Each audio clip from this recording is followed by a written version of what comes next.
This is Department S, Episode 2.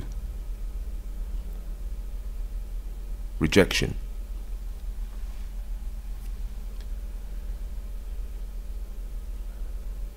Now, for the most part, nobody relishes the feelings that come about as a result of being rejected. When it is said that rejection is the most feared emotion, what's being spoken about is the suggestion that nobody really wants to be rejected, and as a result, this need to avoid being rejected is so great, it's become something that people are afraid of. That's basically what's being said when a person suggests that rejection is man's most feared emotion. The only radio show in the world, out of the thousands and thousands of radio shows on the planet Earth, there's only one dedicated to help men, to coach men in the right way to observe relationships. The only radio show in the world dedicated to making sure that this guy never gets rejected. And I think that's a hell of a thing, because what we want this war between men and women to end, and we want them to be happy with each other, and that's what we're doing. We're training these guys to make sure that she wants to stay. And I think that's a fabulous thing to do, because we need it in relationships today, with the divorce rate being what it is, and just women dumping us after 2 or 3 dates. It's a big, big deal. But you guys, you're patient, you join the Doc Love Club, you're studying, and it's going to make a big, big change in your life. Now, the truth of the matter is, it might be man's most feared emotion. It's also women's, it's also children's, it's also old age pensioners. And a person, of course, will always be afraid of being rejected as long as they are governed by the culturally inbred mentality, which doesn't really understand how things work. What the cultural inbred mind will actually do is accept. And this is the difference between how to think about something. For instance, how to think about how one feels or how one thinks, or in actual fact, how to think, or conversely, the passive acceptance in terms of what to think, what to feel, what to decide, what to interpret from one's life experience, what to be motivated by. Now, the culturally inbred mind, and by this one is speaking about the inherited frame of mind, the inherited behavioral sciences that a person receives from the environment that they grow up in, engraved by, will inevitably reinforce the illusion that rejection is one's most feared emotion. Because of course it is an illusion, it's not a principled truth. If we're speaking about principled truths, then it's one thing. But the inbred mind doesn't deal in principled truths. It deals in the type of truth that changes from one year to the next, and it's based on the vacillating, culturally fashionable agenda, motivated by power, profits, and of course promotion. So once we understand that the large majority of people living in the world are motivated by power, profits, and promotion, at that point one can understand that competition then, for the most part, is the government, the order, and the dominion, which is the pervasive influence upon the average person's life. It's competition. And competition suggests winning and losing.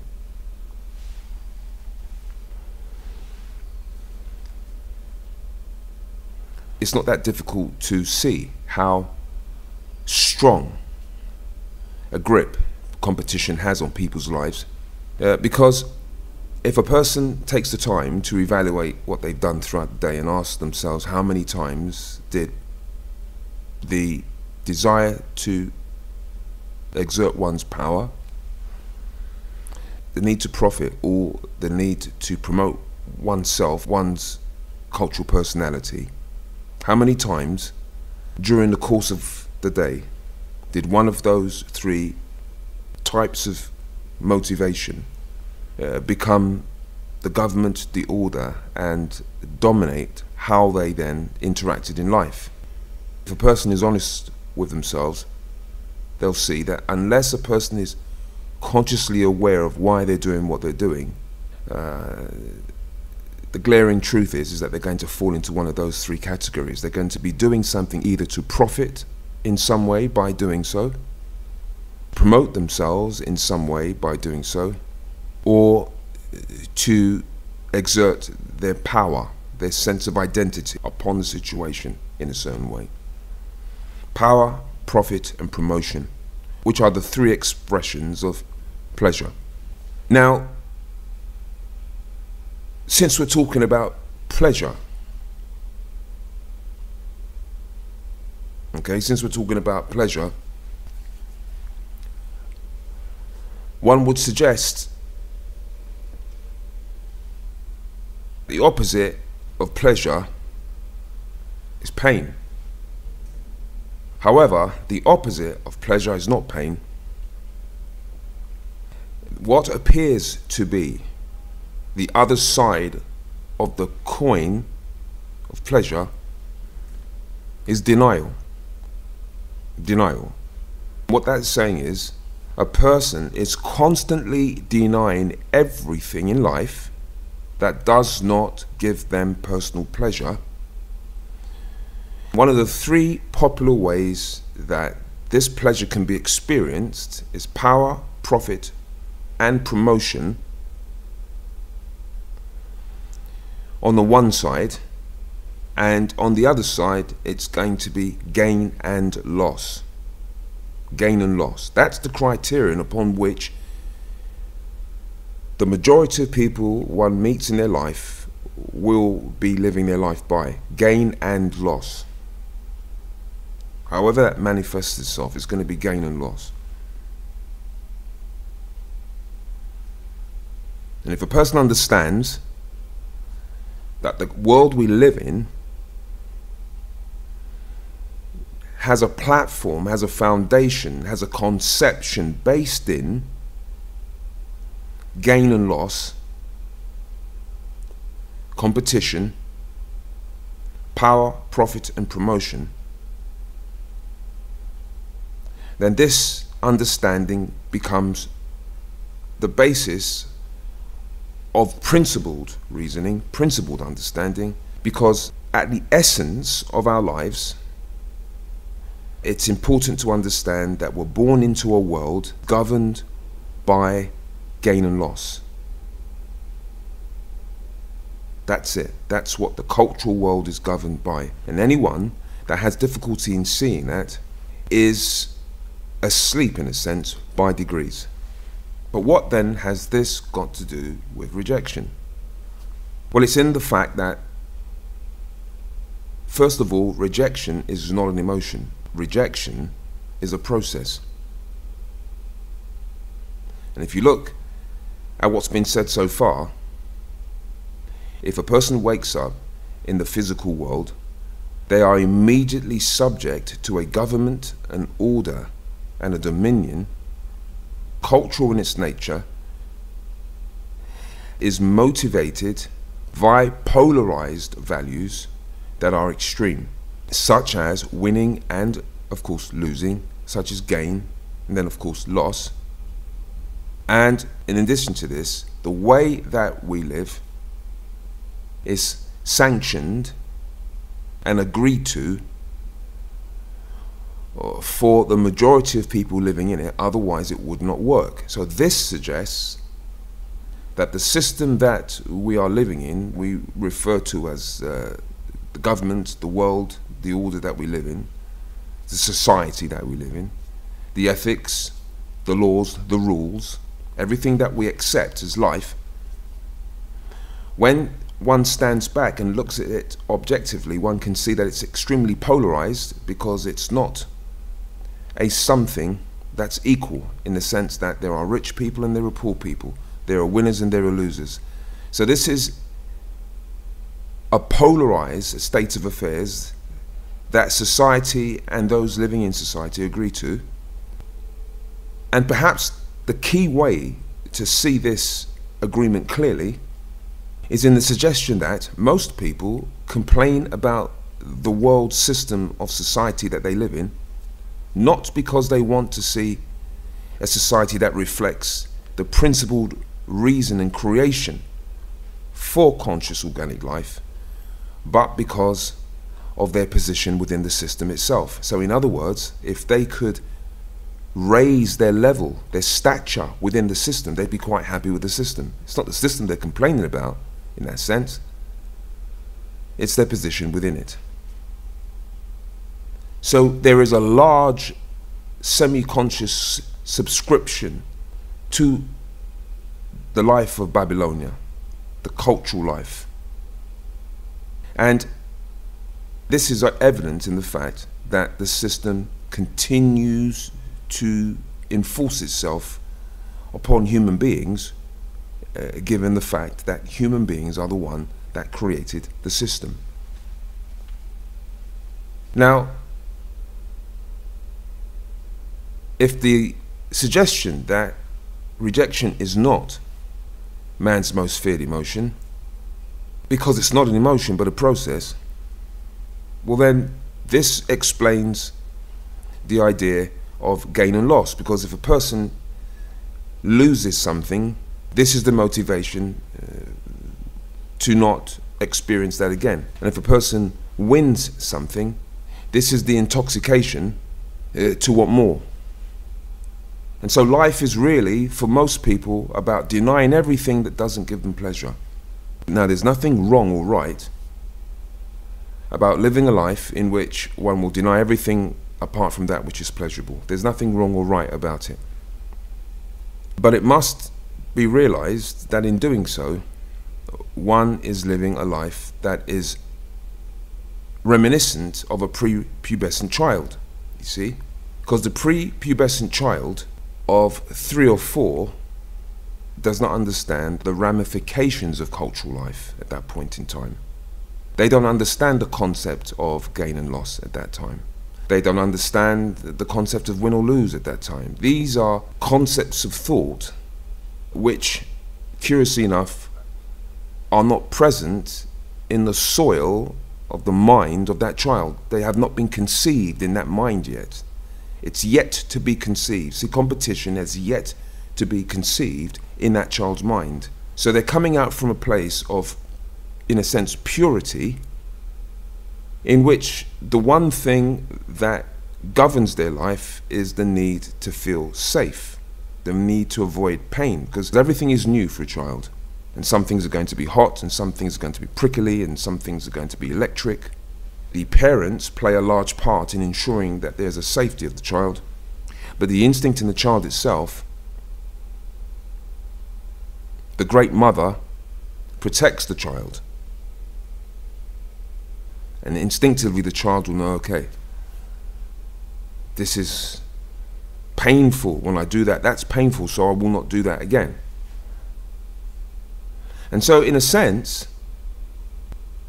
this is the first time that we see denial, or this is the first time that we see the process of denial taking place within a person's life, pre-pubescent life. Because at the point of puberty, the life begins to become conscious, and there is an opportunity to become a true individual. And if a person is an individual, that means they're going to be different from the next person. And if a person is becoming an individual, it suggests they are not fixed. So each day, each week, each year, that life changes and becomes a new person. One realizes up until perhaps 21, 22, this might be very true. But after 22, life becomes repetitive for some people, solely because the inbred mind may have gripped the life And the criteria upon life is competition. The criteria upon life is power, profit, and promotion. The criteria upon life is pleasure and the denial of pain. Whereupon the life becomes, for want of a better word, mentally retarded. They retard their mental progress because the criteria of competition is a degenerate expression of something that appears naturally and regeneratively prior to puberty. But if after puberty competition rules a person's life, it is only accepted as regenerative because it's something that the world subscribes to. But just because everyone subscribes to competition as being real doesn't mean that in actual fact it is. Because how is it possible to compete with another person when you're in two completely different lines of development? And how is it possible to compete with a person if one is still competing with the resistance in one's own life to develop? Surely there is no opponent. The opponent is the resistance in oneself. So to suggest that rejection is one's biggest fear or emotion is to now realize that this, of course, is, when taken too seriously, the great deception. It is the type of mindset that will cause a person to react to the fear of being rejected, when in actual fact, if one thinks about what's being said here, it's actually impossible for one person to reject another, unless, of course, a person allows that to happen by thinking culturally. And that would suggest gain and loss. So when a person lives their life in a way where what other people think about them, or if they're not accepted into certain circles, or on a personal level, if a person won't enter into a relationship with the man or the woman that's seeking that relationship, if the connotation of rejection is put upon that denial, which is actually all it is, a denial, not a rejection, a denial, then the impact of this denial should not have the same effect as if a person incorrectly believed that they'd been rejected. Now, as an example, if a man goes up to a woman, or a woman goes up to a man and says, "I'd like to have your number," and that man doesn't give the woman a number, or the woman doesn't give the man a number, if the person not receiving the number, having asked for it, believes that they've been rejected, then they're dealing in a pre-pubescent way of life. They're dealing with an unnatural feeling of loss, which only exists because they've created it in themselves. What's actually happened is one unknown variable has approached another unknown variable. There is, of course, some type of connection, otherwise the two wouldn't approach each other. One person asks another person for, in this situation, a telephone number or an email, and the other person says no. Now all that is denial, and denial is the first stage in any relationship. Denial. If denial does not appear, then what may appear is an opening, which may result in the number being given. Listen to this. In order to find your limits, you have to exceed them. Ooh. I had a guy for phone coaching the other day, and after 25 minutes of phone coaching, I could tell pretty much how much a guy knows. This guy could teach seminars. He's afraid to ask for the phone number, the cell phone number. He's afraid. I wonder why. And I was thinking, well, because he doesn't want to hear the no word. Yeah. But in order for him to find his limits, he has to exceed them. And that's what he has to do. He has to somehow say, what's your phone number? And no matter how bad it is, right, maybe you're interrupting her, but just get it out. It will get smoother with time. But you have to exceed your limits, and that's what I'm doing with you guys, because I'm trying to get rid of old habits, and I'm trying to push you away from them by pushing you in a different directions. And those are, in a sense, your limits. And you're not going to be limited anymore, because the system's going to unlimit you when it comes to dealing with women. As long as you do your studying and you do what we say and you're patient with yourself, it's going to happen. But it's a long road, but you can do it. So remember, in order to find your limits, you have to exceed them. Now, if the person had said, yes, I'll give you the number, and then started talking to the person, and then after 5 minutes said, you know what, I'm not going to give you the number, that would be rejection. Because if you look at the word rejection, it's rejection, eject, re-eject, re-eject, rejection.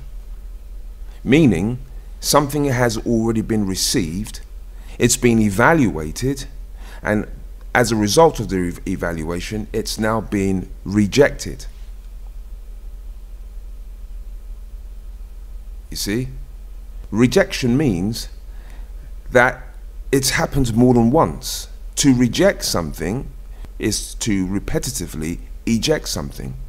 So when a person rejects something, it's because they've thought about it. They eject it again, they eject it again, and then they finally reject it, and that's when the other person realizes, okay, I'm not going to get that number that I was promised. I'm not going to get that unknown variable that I was promised.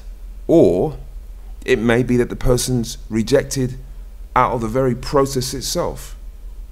But the important thing to understand about the word rejection and the process of rejection, if that's in actual fact what we're speaking about, is that rejection is a repetitive process. To eject someone is a singular process. To reject someone is a repetitive process. So that suggests multiple ejections. And these multiple ejections have taken place over either time or in the span of a few minutes from internal evaluation. Now I realize we're getting deep, but the point is you can't reject something that you haven't evaluated, and so strangers can't reject strangers, and a person is putting themselves through too many changes, be they a man or a woman, if they feel the pangs of rejection simply because a complete stranger said no. Because they're not being rejected, they're being denied, and that's a completely different process, which is not based on what a person is in the actuality of their life. It's based on the judgment and criticism, the likes and dislikes of the person that said no, which has got nothing to do with them because they don't know the thing that they're rejecting. I mean, this is something that plays itself out constantly throughout the world. For do see that we live in a time when important things have been made unimportant, and so people are constantly denying certain things into their life simply because they do not have the reference for how important or how valuable it may be. And what's being said here is for those of us that are overly sensitive, it's time to understand that emotion is a valuable commodity. Don't waste it. Especially, it may be important to save one's energy and certainly not waste it on the pangs of gain and loss, win and lose, that come from being denied but are mistakenly interpreted as being rejected. Because most of the time, the person doing the denial does not know what it is they're denying. And as long as a person knows what they are and the value of their own lives, then they should see this denial as confirmation that they are indeed something rare. Because the rareness in life, the true individuality in life, will invariably be denied by that which cannot recognize its quality. And we're living in a times of the lowest common denominator. And if one individual, be they lady or gentleman, meet a contrasting so-called individual, that being male or female, of course, yes, there's going to be a connection, but invariably the disparities between the two will turn up, ironically, in the male or the female denying the lady and the gentleman. If there is even an opportunity for that denial to take place. However, for the most part, it does not occur to the average person living in the world that there is a way to think other than the way presented to them. So they immediately assume that for a person to say no to you, it's a rejection, but it's not. It's a denial. And that denial is based on sometimes nothing more than the fact that the person doing denying doesn't find the other person sexually attractive. They're not wearing the right type of clothes. They're not tall enough. They didn't go to the right school. They haven't worked in the right places. They weren't born in the right country.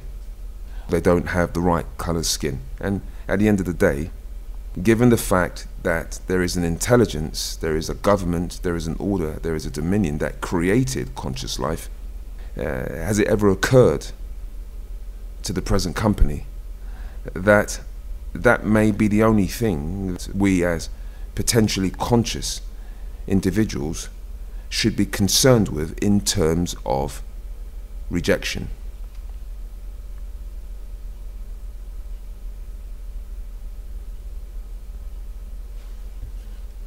So when it comes to the gentleman and the lady, what's being proposed is that life is so full of what one is caught up in, what one is doing, that the very suggestion another individual can reject what one's life is all about does not even seem real, because if a person is being regenerative, why would one reject a regenerative person? And if it's not rejection, then it must be denial. And of course we understand that denial can be based on so many different things. And everybody lives their life with the filtration of denial in place. The point is, in all relationships, denial is the first port of call. Otherwise, one has no standards. But it's not rejection. And so therefore, the conscious individual is not going to take denial personally. As a matter of fact, one might be denied and actually feel compassion for the person doing denial, because they realize they have something new, something useful that the person denying has no idea about. But then that's another story. For do see, if we allow this misconception to rule our lives, it may cause us to fail to look before we leap. It may cause us to do things, say things, believe things, connect to things before we ask ourselves what it actually is we're connecting to, and more importantly, why. And one may perhaps also be able to appreciate when a person is suffering so much from the pangs of gain and loss, or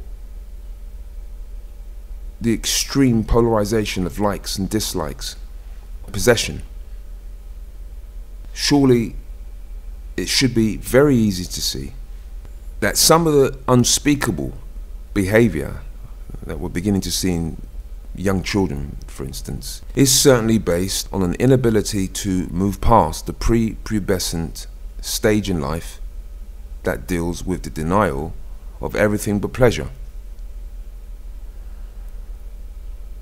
But if the principle of life reigns and they understand that the reason why one is here is to change, then the journey of the discovery of how to change should be such a time-consuming endeavor that there is no room to worry about what other people think. And in that sense, life becomes so invigorating, so interesting, because there's nothing more interesting than oneself. That it's not long before a person realizes they don't even know themselves.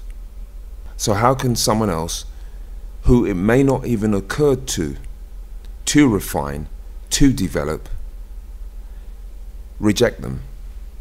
If they don't know themselves, if most people today are under the impression that they know themselves when they don't, living their lives being told what to think, because it's never occurred to them that there's a way to think, how on earth can they possibly take a position in which they then reject someone who does?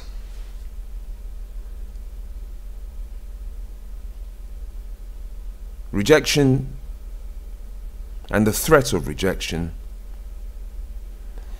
is a trump card in the cultural inveiglement of Babylonia.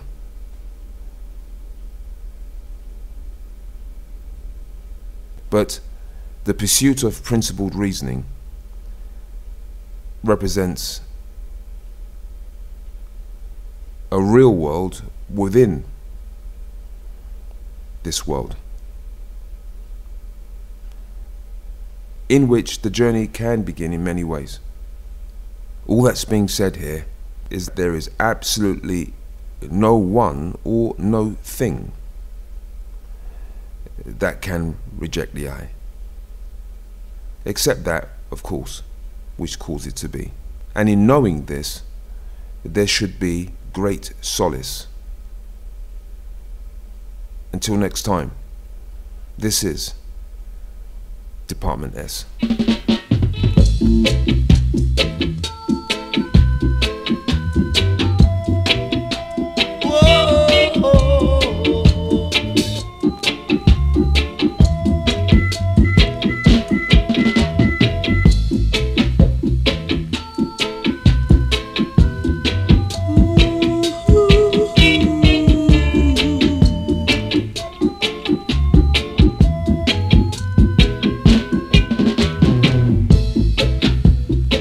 How do you feel when you're walking on the road and there are folks that criticize you each time you pass them by?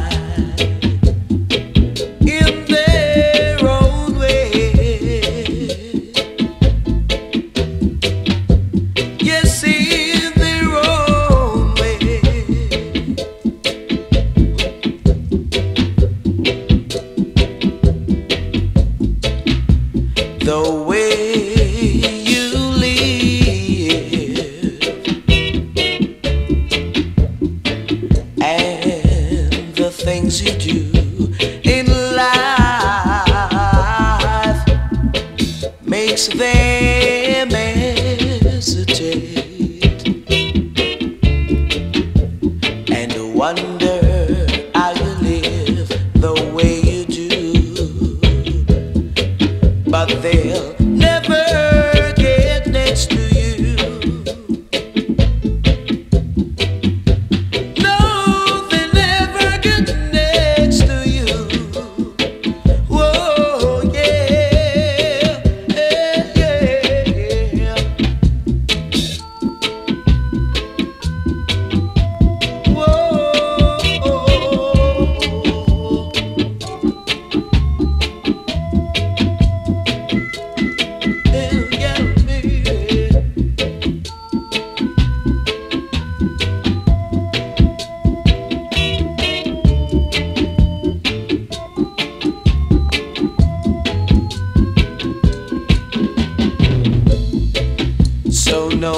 matter what they say or do, they can stop, you know, 'cause in everything a man do, he must remember that the Father's watching him. Yes, in his own way. Yes,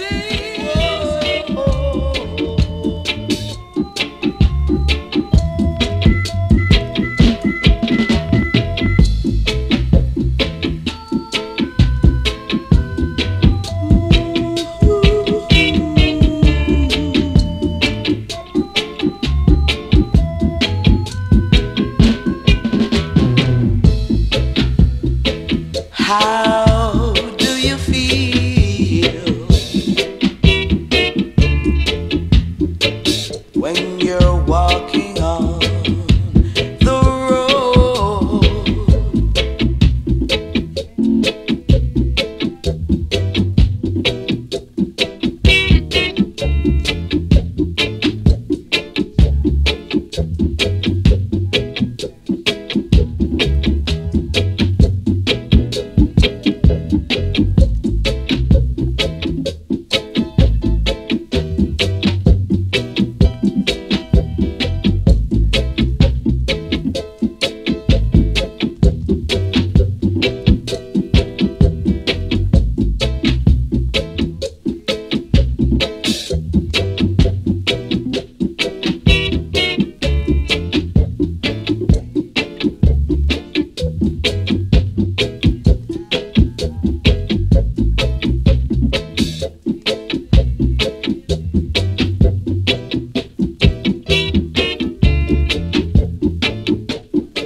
So no matter what they say or do,